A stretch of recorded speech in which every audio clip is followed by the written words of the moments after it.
বাড়ি করবেন বলে জমি কিনছেন, তাহলে অবশ্যই কিন্তু কোনো ভালো বাস্তু এক্সপার্টের সঙ্গে কনসাল্ট করে কিনবেন। কারণ জমির আকার যদি অশুভ হয় তাহলে কিন্তু বাড়ি করলেও সেখানে কখনো সুখ পাবেন না, আর্থিক লস হবে, পরিবারে অশান্তি, শরীর খারাপ কিন্তু লেগেই থাকবে। মূলত যে ধরনের জমিগুলো কখনোই কিনবেন না রেসিডেন্সিয়াল প্লটের জন্য, সেগুলো হচ্ছে যদি জমি ত্রিভুজাকৃতি হয়, যদি জমি বিভিন্ন ধরনের এবড়ো খেবড়ো আকৃতির হয় বা গোলাকৃতি হয়, কোনোটাই জমি করার পক্ষে সুটেবল নয়।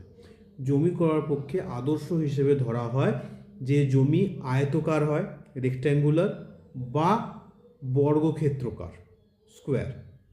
তো এই দুই ধরনের জমি যদি পান, সেটাই কিন্তু বাড়ি করার পক্ষে আদর্শ। তবুও জমি যখন কিনবেন লক্ষ লক্ষ টাকা দিয়ে, কোটি কোটি টাকা দিয়ে বাড়ি করার জন্য নিজের স্বপ্নের, তখন অবশ্যই কিন্তু কোনো বাস্তু এক্সপার্টের সঙ্গে কথা বলে নিয়েই জমি কিনে সেখানে বাড়ি করা ভালো।